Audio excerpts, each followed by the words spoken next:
예수께서 또 이르시되 너희에게 평강이 있을지어다. 아버지께서 나를 보내신 것 같이 나도 너희를 보내노라. 너희 안에 이 마음을 품으라.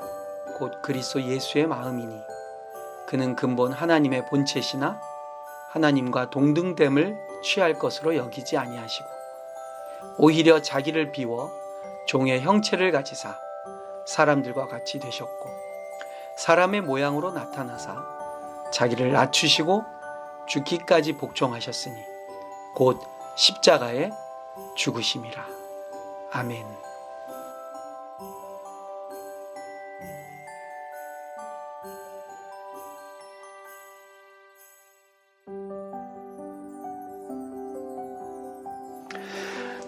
안녕하세요. 한 주간 평안하셨습니까? 동네작은교회 김종일 목사입니다. 오늘은 신약 성경에서 두 개의 본문을 함께 정해서 읽었습니다. 요한복음 20장 21절의 말씀과 빌립보서 2장 5절에서 8절의 말씀을 읽었습니다. 빌립보서 2장의 이 말씀은 사도 바울이 우리에게 보여주는 예수님의 놀라운 이 땅에 오심을 아주 정말 멋있는 문체로 그리고 기가 막힌 표현으로 우리에게 소개하고 있는 것입니다. 이 빌립보서 2장 5절에서 8절의 말씀을 조금 어려운 표현으로 이렇게 말합니다. 성육신이라고 말합니다. 거룩하신 분께서 육신을 입고 이 땅에 오셨다. 영어로도 조금 어려운 표현인데요. 인카네이션이라고 그럽니다. 이 성육신은 우리 기독교의 교리 또 기독교의 진리 가운데 아주 중요하고도 핵심적인 내용이 되겠습니다. 그 내용은 바로 하나님이 인간이 되셨다라는 것이죠. 그는 하나님의 본체라고 바울이 예수님을 이렇게 설명하고 있습니다.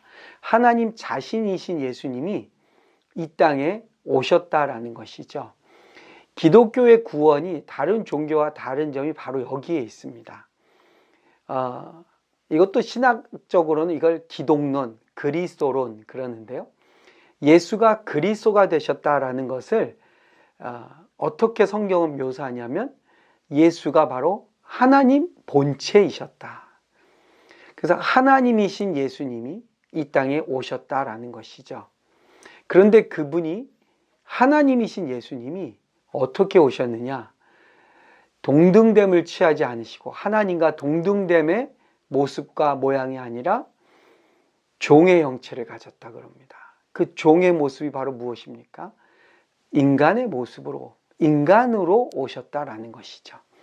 여기 말하는 것은 인간 흉내나 인간처럼 이렇게 껍데기를 씌웠다라는 그런 의미가 아니고요. 하나님이 인간으로 오셨다라는 것입니다. 그러면 어떻습니까? 인간의 삶을 사시고 인간처럼 호흡하시고 배가 고프면 식사를 하셔야 되고요. 먼 거리를 걸어서 가셔야 되고요. 말로 하나님의 나라를 설명하셔야 되고요. 이러한 인간으로서 하실 수 있는 방법으로 구원의 사역을 이루셨다라는 것입니다. 이것이 기독교 교리의 그리고 구원의 진리의 핵심입니다. 왜냐하면 우리가 하나님 앞에서 또 하나님에게 구원을 받는 것은 우리의 수고와 우리의 노력이 아니라 예수가 하나님의 아들이신 하나님이신 예수님이 자기를 낮추셨다라는 것이죠. 인간으로 오셨을 뿐만 아니라 인간이 당할 가장 모욕적이고 가장 그 수모의 십자가를 지심으로 그분의 그 십자가 사건이 우리를 하나님의 자녀로 다시 회복시키는 길을 열어주셨다라는 것입니다. 그 일은 사람들 중에 할 사람은 아무도 없습니다. 내가 나 자신을 위해서도 할 수 없고요. 내가 다른 사람을 대신해서 할 수도 없습니다. 그 일은 오직 흠 없으시고 죄가 없으신 하나님만이 하실 수 있는 일이었고 그 일을 인간의 몸으로 인간으로 오신 예수님께서 그 일을 이루셨다라는 것이죠. 여기 이 구원의 시작은 바로 하나님이 인간이 되셨다라는 이 성육신의 놀라운 신비로부터 시작이 됩니다. 그렇게 아들을 보내신, 그리고 그렇게 이 땅의 구원을 이루신 하나님께서 바로 이 땅에 이 구원이라는 놀라운 구속 역사에 사역을 하셨고, 그것을 오늘 우리들에게 증거하고 전하라고 명령하고 계시는 것이죠. 그런 면에서 바로 이 구원, 예수의 그리스도 되심이 우리로 하여금 우리도 그 소식을 전하고 그리고 그렇게 살라고 요청하고 있는 것입니다. 그래서 요한복음 20장 21절은 너희에게 평강이 있을지어다 하시면서 예수님이 뭐라고 하십니까? 아버지께서 나를 보내신 것 같이 나도 너희를 보내노라 하고 말씀하고 있습니다. 우리가 지금 몇 번에 걸쳐서 교회론을 좀 생각하고 있습니다. 첫 번째 시간에 말씀드린 것은 교회는 바로 예수가 주님이시다라는 것을 선포하는 곳이 바로 교회라고 말씀드렸습니다. 그리고 그 예수가 나의 주님이 되시고 우리는 제자로서 살아가는 모습이라는 것이죠. 뿐만 아니라 우리는 그리스도의 제자로서 또 다른 제자를 만들어내는, 제자를 삼는 사역에 부름받았다는 것을 또한 우리가 함께 살펴보았습니다. 그리고 그러한 제자들이 모인 공동체, 그 공동체의 모습은 어떻습니까? 이 세상과 하나님의 나라의 경계성에 세워져 있는 곳이 바로 교회라는 것이라고 말씀드렸습니다. 경계성, 문지방 같은 곳에 세워 있기 때문에 어떻습니까? 두 세계를 접하고 있습니다. 한편에서는 우리는 하나님의 나라 백성으로 살아가면서 또한 동시에 우리는 이 세상에 보냄받은 공동체로 존재하고 있는 것이죠. 그래서 이 경계성에 있는 공동체는 어떻습니까? 위험한 일을 감행해야 되고요. 모험을 즐기는 공동체고요. 그렇죠? 그리고 그리스도 안에서 용기를 내야 되는 공동체라고 말씀을 드렸습니다. 이러한 공동체에 존재하는 모습은 바로 예수님이 이 땅에서 보여주신 성육신의 모습이 우리에게도 그대로 드러난다는 것입니다. 우리는 하나님의 나라에 속해 있지만 끊임없이 세상으로 보냄받은 존재들입니다. 우리가 공동체를 이루고 예수의 사람들로 훈련받고 예수의 제자가 되면 어떻습니까? 오늘 예수님께서, 부활하신 주님께서 제자들에게 부탁하신 것처럼 나도 너희를 보내노라. 다시 말하면 우리는 세상 속으로 파송받은 공동체라는 것이죠. 그러므로 우리의 삶은 세상 속에서 살아가는 삶이 무척 중요합니다. 이 세상에서의 삶이 죄를 그냥 멀리하고 죄로부터 도망가고 죄 안 지려고 노력하고, 그래서 어떻게든 이 더러운 세상에서 내가 오염되지 않는 것으로 나의 신앙적 삶을 다한다고 생각하는 것은 아주 소극적이고 아주 피상적인 삶의 태도입니다. 우리는 거꾸로 이 세상을 하나님의 나라로 변화시키는데 부름받은 존재들입니다. 그러므로 우리는 세상에 파송받은 공동체인데 어떻게 세상 속으로 들어가야 되느냐? 예수님처럼. 예수님께서, 하나님이신 예수님이 인간의 몸을 입으시고 인간으로 오신 것처럼 우리도 이 세상 속으로 세상의 모습과 세상이 가지고 있는 세상의 세계 속으로 들어가야 됩니다. 그런 면에서 우리들의 말과 우리들의 대화와 우리들의 살아가는 삶의 방식은 이 세상 속에서 움직이는 질서에 따라 움직입니다.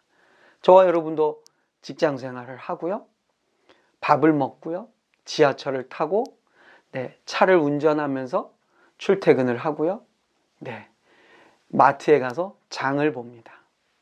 열심히 일을 해서 월급을 받고요, 사업을 해서 이익을 남기고요, 직원들에게 월급을 주고요, 자녀들을 가르치고 양육하는 이 땅에 살아가는 사람들이 하는 일을 우리도 다 똑같이 합니다.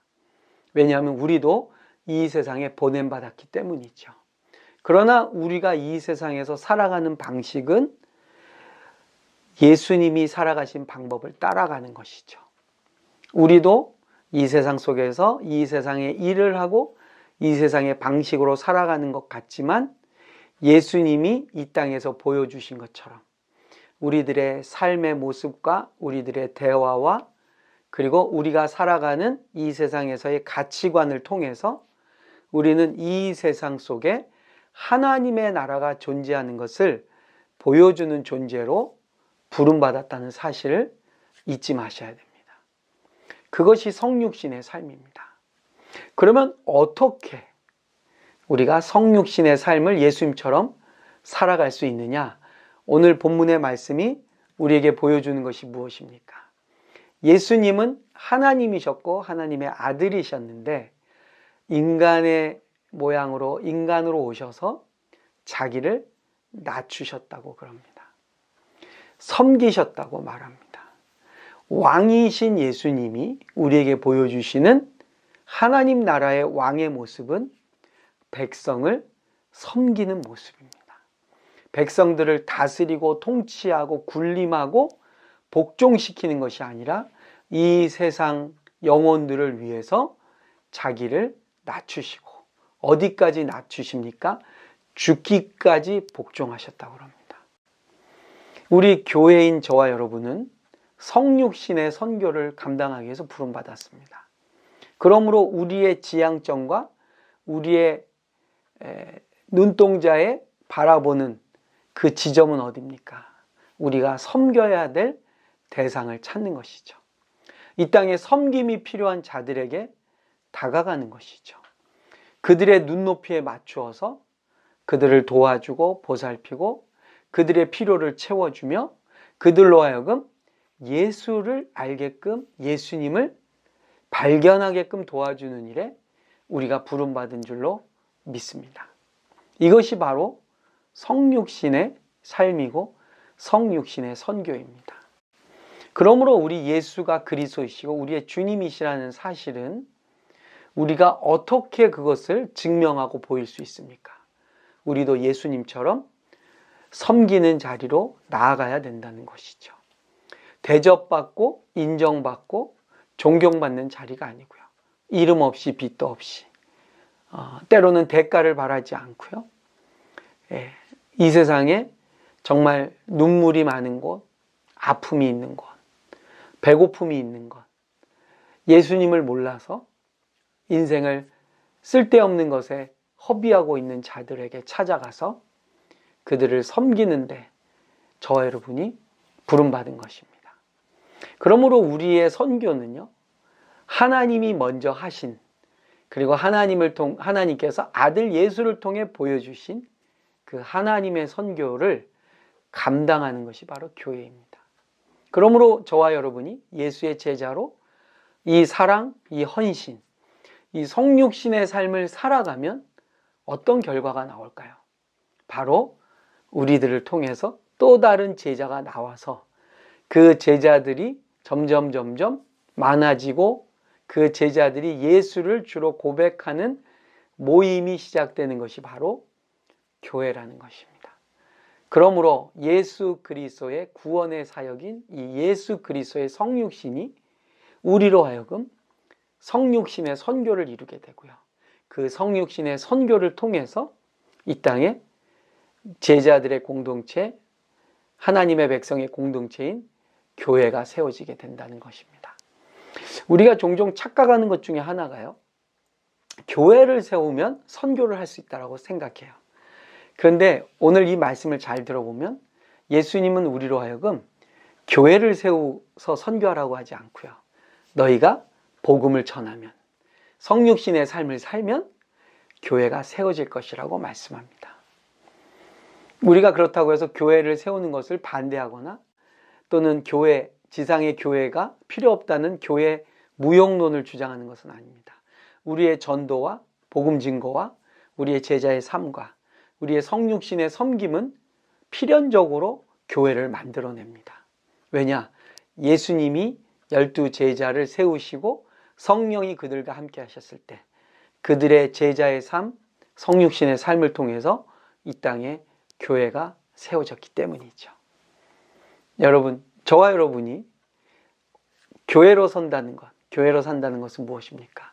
하나님이 하신 선교, 하나님의 그 명령에 순종한 아들의 성육신의 삶, 그것이 우리들의 삶 속에 나타나고 우리가 예수의 뒤를 따라가며 우리를 복종시키고 우리가 십자가를 지는 성육신의 삶을 살아갈 때 이 땅에 하나님이 기뻐하시는 교회들이 세워질 줄로 믿습니다. 여러분, 예수를 안 믿는 자를 교회로 데려오는 것도 소중한 일이지만 하나님의 선교는 무엇입니까? 하나님의 백성인 저와 여러분이 세상 속으로 들어가서 그들 가운데서 그들과 함께 일상을 살면서 하나님 나라의 모습을 보여주는 것입니다. 그럴 때에 이 세상 속으로 들어가서 이 세상 속에 침투에 들어가서 세워지는 교회의 모습을 보게 될 줄로 믿습니다. 이 일상, 우리가 살아가는 세상, 우리가 경험하고 매일매일 인터넷으로, 휴대폰으로 또 우리의 모니터 앞에서 보고 있는 이 세상은 때로는 죄악이 만연하고 불의가 판치고 이념과 이념이 갈등을 일으키는 그러한 곳입니다. 그러나 이곳은 또한 동시에 삼위 하나님께서 저와 여러분을 보내주신, 파송하신 선교지입니다. 저와 여러분이 예수의 주되심을 이 세상 속에 들어가서 성육신의 삶으로 살아내므로 이 땅에 또 하나의 교회가 세워지시기를 주님의 이름으로 축복드립니다. 감사합니다. 김종일 목사였습니다.